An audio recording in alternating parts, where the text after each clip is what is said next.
Castronovo was the drummer for one of the biggest rock bands in the world, but it was his addiction to drugs and alcohol that fueled the rage that changed his life forever.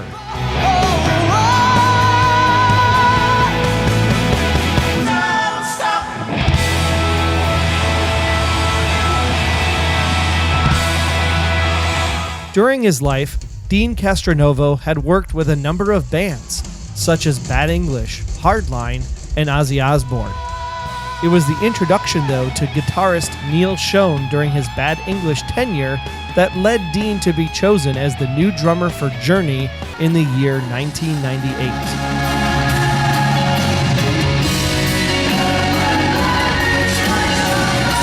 Deen not only played drums, but would occasionally assist with lead vocals on songs like Mother Father.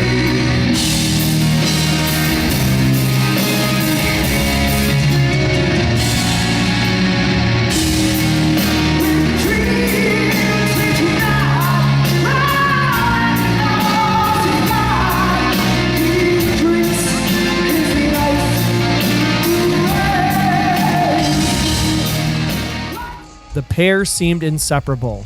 Journey, one of the biggest rock bands in history, and Deen, Journey's longest-running drummer, holding the sticks for 18 years.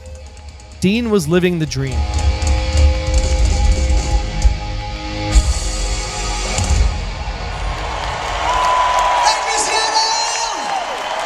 But in June of 2015, that would all end. The drummer of the rock group Journey was in court in Salem today to face rape and assault charges. Deen Castronovo was arrested earlier this month in Salem on a domestic violence case. Chris Holmstrom was at court and joins us live in Salem. Chris. Yeah, Dan and Jennifer, Deen Castronovo is facing some serious charges, and tonight he'll remain here at the Marion County Jail. Good afternoon. Journey drummer Deen Castronovo making his first court appearance after being charged with rape. What is the state's position on bail? Coin 6 obtained court documents that shows the drummer faces a slew of charges from an arrest earlier this month. They include rape, unlawful use of a weapon, and assault.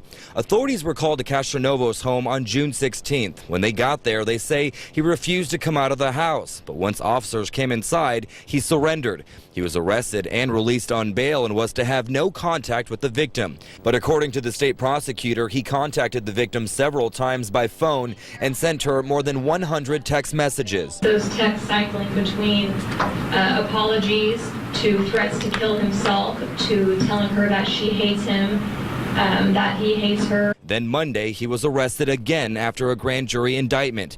The details of the case still unknown. Although Deen experimented with drugs as a kid, when he turned 21, he turned his life to Christ. Deen said, quote, "I became a Christian and I stopped. I did nothing for 10 years until I got fired from Ozzy." I was a late drug addict, a late bloomer. Okay. I smoked pot when I was a kid, 17, 18. But I gave my life to Christ in 1986 and just stopped doing everything for 10 years, 10 solid years. Didn't have any desire, I was too busy doing the do's to do the don'ts. And, that was just not a part of my life. I was in the church really strong and playing drums and I had no problems, during my Bad English time and my Hardline time and my time with Paul Rogers. It started when I got fired from Ozzy. I was so depressed and so miserable and just heartbroken, devastated, that I figured, you know what, I'm going to numb myself. And it started with pot.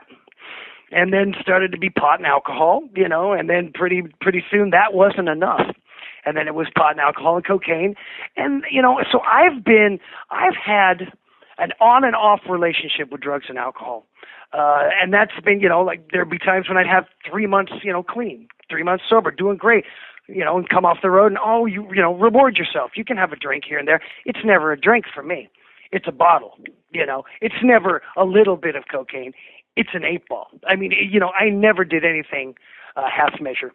So it wasn't a thing where I was blazing all the time. It was sporadic, and it snuck up on me. It really did. It snuck up on me. And this last incident, it was honestly a friend of mine who was, he's no longer a friend. he had some methamphetamine. And I hadn't done that stuff in forever. I think I tried it once in 2010, and I didn't enjoy it very much. So I ended up doing this, and I had a 24-day run. This is no joke, a 24-day run, and all hell broke loose. Everything, I lost everything. It just it kicked me in the teeth, and as meth will do. Yeah.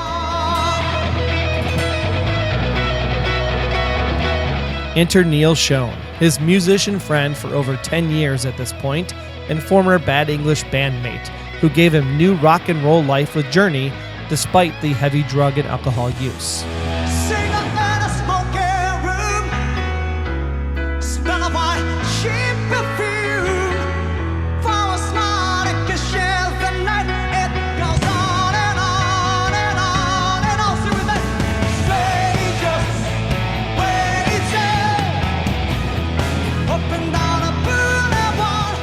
But it was 2015 when it all would catch up for Deen Castronovo. He was arrested and charged with physically abusing and harassing his now ex-fiancée, Deidre. He accepted a plea deal and was sentenced to 4 years of supervised probation. It was in that moment that Deen hit rock bottom. He was immediately dismissed from Journey. My band members, they fired me. They had to. They have an impeccable legacy, and I tarnished that. They did what they had to do, but they didn't fire me to punish me. They fired me because they loved me, and they wanted me to get help. They knew I couldn't do it and be on the road and work and be what I needed this time. I've never been a violent person, but I noticed when I started using the drugs, those violent tendencies came out. And the last 6.5 years, it's been rough. A lot of people, the people that have stuck by me, they know the real me. They've seen that real me. Neil, I've known since I was 23. I was a Christian then. I was sober then. They've known me. Jonathan has known me. They know the real me. And they also know the addict. And they gave me a million chances, bro. They've given me tons of chances. And they finally had to just go, you know what, enough's enough. And it was out of love. It wasn't because they hated me or they thought I was a loser. Or, they did the best they could. They said, okay, we got to let you go. We got to let you get yourself well. You're not going to get well, in this band. And they were right. And I'm grateful, I'm very grateful. When you're using and drinking, you're not thinking clearly at all. Castronovo tells me he's struggled with drug and alcohol abuse for years. I've been in the process of being a rock star, or a musician, or a drummer, or a singer. That was my identity. Those were the masks I wore, because inside I was miserable. Never liked myself. After his arrest, he completed a 75-day inpatient treatment program at Hazelden Betty Ford Springbrook in Newburgh. Do you feel like the alcohol and drugs are responsible for what happened? It's not a responsible thing. Drugs and alcohol have exacerbated the issue.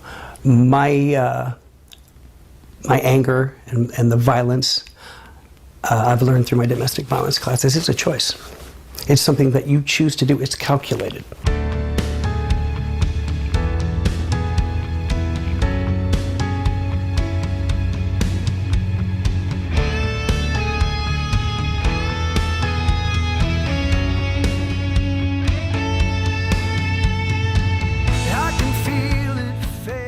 But the story doesn't stop there for Deen Castronovo. Now on the road to recovery, he continues to play and sing, but with other friends that journeyed with him, like his longtime friend and former Hardline bandmate, Johnny Joeli. Deen said, quote, "My favorite song on our new album, Set the World on Fire, is probably Who I Am. That one was a real personal song for Johnny and I. Through all this drug addiction that I had and stuff, Johnny was always there, from a distance. But he would call once in a while and we would talk. He was always very, very supportive. And that song tells that. Even though we haven't really seen each other or had much contact, that he knew me. He knew the real me. He knew me before I was using. I'm so grateful to be alive today. I am grateful to be alive."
Deen continues his rehabilitation through his music, which can be heard in the songs he writes, like one of his latest, Light in the Dark, by the group Revolution Saints, which includes friends Jack Blade from Night Ranger and Doug Aldrich from Whitesnake. I was lost, I couldn't find, tried to see it all, but I was blind.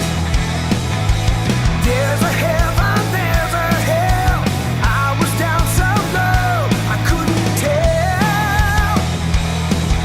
I knew there was a light to see, it was buried deep inside of me.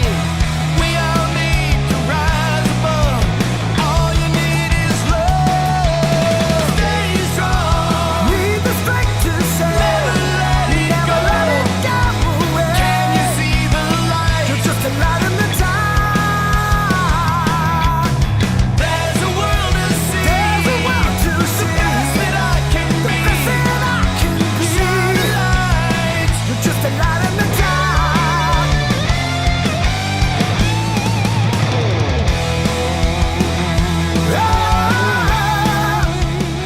What you realize when you get clean and you get sober, I didn't need any of that stuff.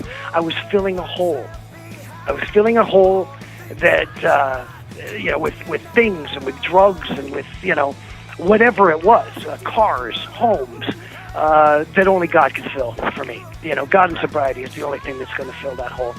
And I found that I don't need these things. And it's been great. I have enough to keep me alive. I've got my needs met. My bills are paid.